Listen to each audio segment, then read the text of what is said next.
जय जगन्नाथ मु ज्योतिर्विद डॉक्टर भवानी शंकर महापात्र आपण मानू भाग्य दर्पण कार्यक्रम स्वागत जनाऊँ। दर्शक बंधु आज आम आलोचना करवा अनेक समय देखा दिए व्यक्तिविशेषकर बारंबार अस्त्रोपचार जनित समस्या देखा दी थाए अर्थात बारंबार सर्जरी करने भली परिस्थिति देखा दी थाए। अनेक समय अनेक व्यक्तिविशेषकर बारंबार सर्जरी करने भली समस्या देखा दी थाए। गोटे सर्जरी सरी थाए ठीक तार वर्षे 2 वर्ष बा 3 वर्ष मध्य आउ एक सर्जरी होता है। तेणु ये बारंबार सर्जरी कहीं हुए केउ ग्रह अस्त्रोपचार बा सर्जरी पर दायी होता। साधारण भाव में मंगल को आम ज्योतिष शास्त्र अनुसार सर्जरिकाल ग्रह कही था। तेणु मंगल जदि जातक आपण जातक अनुशीलन करूँ मंगल जदि आपण जातक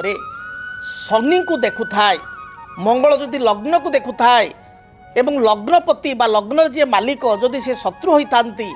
मंगल शत्रु होता अर्थात मंगल शत्रु किए ना बुध शनि जदि बुध किंबा शनि होता मंगल दृष्टि थाए ताले जेतेबेले जातक मंगल महादशा चलन हुए मंगल महादशा जो 7 वर्ष धरी चलती एवं ता मध्य विशेष कर देखा देछि लग्नाधिपति जो ग्रह होता बुध किंबा शनि जदि लग्न होता है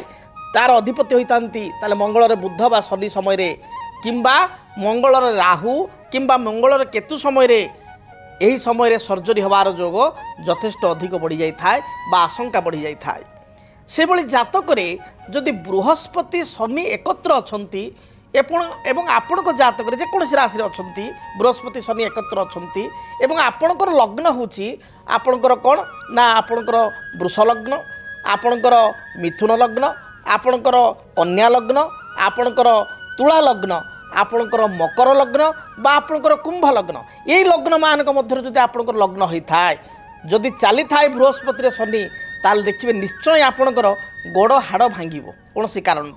जानवाहन चालन समय हो जेहेतु आप सतर्क नहांती जानवाहन चालन समय हो किंबा सीढ़ी चढ़ा समय बा सीढ़ी ओह्लैवा समय आपण तरबर भाव बा जेहेतु सतर्क नहांती तेणु हुए तो आपणकर गोड़ बा विशेषकर गोड़ नली बा गोड़ नलीर हाड़ बा तल पादरे आपण माइनर क्रैक हवा बा ए संपर्कित अस्त्रोपचार हबार मध्य जोग रही थाए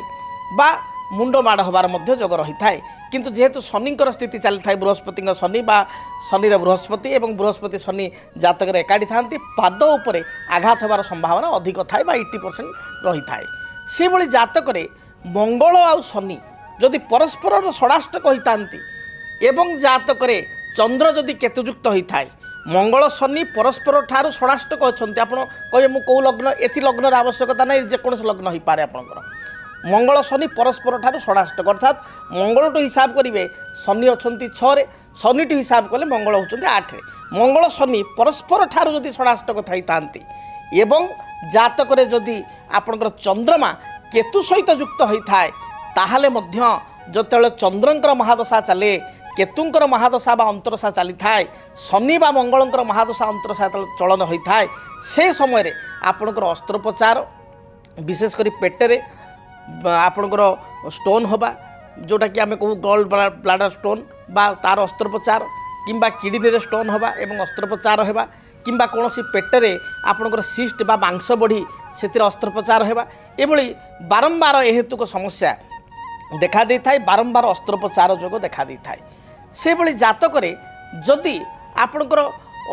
राहु कर दशा चली थाए एवं जातक आपणकर राहु आपणकर मंगल युक्त होता एवं शनि को मंगल देखुता एपरि स्थिति मध्य आपणकर बारंबार अस्त्रोपचार होबार संभावना रही। विशेषकर यह पेट संपर्कित बा पेटरे बा अब्डोमिनाल जो एरिया अच्छी से अब्डोमिनाल एरिया रे बारंबार आपणकर बा तल पेटरे बारंबार अस्त्रोपचार हबार मध्य जोग रही। से भली आपणकर चंद्र शुक्र जदि जातक एकाठी रही विशेषकर जलतत्व राशि अच्छा अर्थात आपणकर कर्कट राशि अच्छा एवं आपणकर से भली जातक चंद्र शुक्र एकाठी रही एवं सेठी आप देखिए जदि पंचम स्थान रे केतु रही पंचम स्थान रे राहु रही एवं चंद्र शुक्र एकाठी जलतत्व राशि कर्कट राशि रही ପଞ୍ଚମରେ ଧରନ୍ତୁ ମେଷ ଲଗ୍ନ ପାଇଁ ବିଚାର କରିବା ପଞ୍ଚମରେ ବା ସିଂହରେ ସେଠି କେତୁ ଶନି ବା ମଙ୍ଗଳ ବା ରାହୁ ରହିଗଲେ ମଙ୍ଗଳ ଶନି କେତୁ ରାହୁ ଚାରିଟା ଗ୍ରହ ମଧ୍ୟରୁ ଗୋଟେ ଗ୍ରହ ରହିଲେ ତାର ଏପରି ସ୍ଥିତିରେ ଆପଣଙ୍କର ଦେଖା ଦେଇଥାଏ ଯେ ବିବାହ ପରେ ମାତୃତ୍ୱ ଲାଭରୁ ବ୍ୟକ୍ତିବିଶେଷ ବଞ୍ଚିତ ହୋଇଥାଏ ବା ସେଠି ଦେଖାଯାଏ ଆପଣଙ୍କର ଗର୍ଭାଶୟରେ ସ୍ପେସ୍ କମିଯିବା বা ଆପଣଙ୍କର ଗର୍ଭାଶୟକୁ ଯାଇଥିବା ଦୁଇଟା ଯେଉଁ ଭାଲୋପେନ୍ ଟ୍ୟୁବ୍ ରହିଛି ସେଥିରେ ସନ୍ତାନ ଗ୍ରୋଥ୍ କରିବା ଯେଉଁ କାରଣକୁ ସର୍ଜରୀ କରିବାକୁ ବାଧ୍ୟ ହେବା କିମ୍ବା ସେଥିରେ କିଛି ସିଷ୍ଟ ରହିବା ବା କିଛି ଇନଫେକ୍ସନ୍ ଆପଣଙ୍କର ହେବା বা ଆପଣଙ୍କର ଜରାୟୁରେ ଗର୍ଭାଶୟରେ କିଛି ଆପଣଙ୍କର ଇନଫେକ୍ସନ୍ ହେବା ଦ୍ୱାରା ତାକୁ ସର୍ଜରୀ କରିକି ବାହାର କରାଯିବା ଏଭଳି ବିଶେଷ କରି ମହିଳାମାନଙ୍କର ଏ କ୍ଷେତ୍ରରେ ୟୁଟ୍ରସ୍ ରିଲେଟେଡ୍ বা ଆପଣଙ୍କର ଗର୍ଭାଶୟ ରିଲେଟେଡ୍ ଜରାୟୁ ରିଲେଟେଡ୍ କିଛି ନା କିଛି ସମସ୍ୟା ବା ଅସ୍ତ୍ରୋପଚାର ଦେଖା ଦେଇଥାଏ ସେଭଳି ଭାବରେ ଯଦି ଜାତକରେ ଦ୍ୱିତୀୟ ସ୍ଥାନରେ ରାହୁ ଶନି କିମ୍ବା କେତୁ ଥାନ୍ତି ଅଷ୍ଟମ ସ୍ଥାନରେ ଶନିଙ୍କର ଦୃଷ୍ଟି ରହିଥାଏ ବା ଅଷ୍ଟମ ସ୍ଥାନରେ ଶନି ମଙ୍ଗଳ ମଧ୍ୟରୁ କୌଣସି ଏକ ଗ୍ରହ ଥାନ୍ତି ଦ୍ୱିତୀୟରେ ରହିଲେ ରାହୁ ବା କେତୁ ଠିକ୍ ତାର ଅପୋଜିଟ୍ରେ ଅଷ୍ଟମରେ ଶନି ବା ମଙ୍ଗଳ ଥାନ୍ତି ଏବଂ ଯଦି ଲଗ୍ନପତି ଜାତକରେ ଷଷ୍ଠ ଦ୍ୱିତୀୟ ଅଷ୍ଟମ ତୃତୀୟ বা ଆପଣଙ୍କର କହିବା ରହିଥାଏ କେଉଁଠି ନା ସପ୍ତମରେ ଥାଏ ଏପରି ସ୍ଥିତିରେ ମଧ୍ୟ ଆପଣଙ୍କର ନିଶାଗତ ବାରମ୍ବାର ନିଶାଗ୍ରସ୍ତ ହେବା ଦ୍ୱାରା ଏଭଳି ବ୍ୟକ୍ତିବିଶେଷ ପ୍ରାୟ ସମସ୍ତ କିଛି ନା କିଛି ଆଲକୋହଲିକ୍ ହେଇଥାନ୍ତି ବହୁତ ଡ୍ରିଙ୍କ କରିଥାନ୍ତି ବା ତମାଖୁ ବହୁତ ସେବନ କରିଥାନ୍ତି ଯେଉଁ କାରଣରୁ କି ମୁଖ କର୍କଟ ହେଉ ବା ଆପଣଙ୍କର ମୁଖରେ ମାଂସ ବଢ଼ିବା ହେଉ ବା ଆପଣଙ୍କର ଲିଭରରେ କିଛି ସମସ୍ୟା ହେଉ ଏଭଳି ସମସ୍ୟା ଦେଖା ଦେଇଥାଏ ଯେ ନିଶା କାରଣରୁ ଆପଣଙ୍କର କିଛି ମାଂସ ବଢ଼ିବା ବା କ୍ୟାନ୍ସର ଭଳି କିଛି ସମସ୍ୟା ସୃଷ୍ଟି ହେବା ଏବଂ ସେଥିପାଇଁ ବାରମ୍ବାର ଅସ୍ତ୍ରୋପଚାର ବା ଅପରେସନ୍ ହେବା ଭଳି ପରିସ୍ଥିତି ମଧ୍ୟ ଦେଖା ଦେଇଥାଏ ଏଭଳି କ୍ଷେତ୍ରରେ ମୁଖରେ ବା ଲିଭରରେ ବିଶେଷ କରି ଯକୃତରେ ସମସ୍ୟା ସୃଷ୍ଟି ହୋଇଥାଏ ତେଣୁ ଏଭଳି ବହୁତ ଜାତକରେ ଯୋଗ ରହିଛି ଯାହାକି ସୁନ୍ଦର ପୁସ୍ତକ ଅଛି ଜ୍ୟୋତିଷ ଶାସ୍ତ୍ର ମେ ରଗ ବିଚାର ଏ ପୁସ୍ତକରେ ସୁନ୍ଦର ଭାବରେ ଲେଖାଯାଇଛି ଯେ କେଉଁ କେଉଁ ଗ୍ରହଙ୍କ ସ୍ଥିତି କିପରି ଥିଲେ କେଉଁ ସମୟରେ କେଉଁ ଦଶାରେ ପର୍ଟିକୁଲାର ଟାଇମ୍ ବି ଲେଖା ହେଇଛି କେଉଁ ସମୟ ପିରିୟଡ଼ ଆପଣ ଜାଣିବେ ଜାତକ ଦେଖି ସେହି ସମୟରେ ଆପଣଙ୍କର ଅସ୍ତ୍ରୋପଚାର ହେବ ଯଦି ଆପଣଙ୍କର ବାରମ୍ବାର ଅସ୍ତ୍ରୋପଚାର ହେଉଛି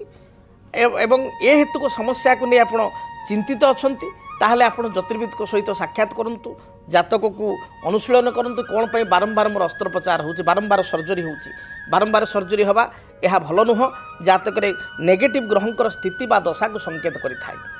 ଆପଣଙ୍କର ଜଣେ ମହିଳାଙ୍କର ଧରନ୍ତୁ ସନ୍ତାନ ଜନ୍ମ ହେଲେ ତାଙ୍କର ସିଏସ୍ ହେଲା ମାଇନର ଗୋଟେ ସିଜରିନ୍ ହେଲା ତାକୁ ଆମେ ଅସ୍ତ୍ରୋପଚାରରେ କାଉଣ୍ଟ କରିବା ନାହିଁ କିନ୍ତୁ ବାରମ୍ବାର ଅନ୍ୟାନ୍ୟ ଯଦି ସମସ୍ୟା ହେଲା ଗୋଲ୍ଡ ବ୍ଲାଡର ଷ୍ଟୋନ୍ ହେଲା ବା ଆପଣଙ୍କର ଜରାୟୁରେ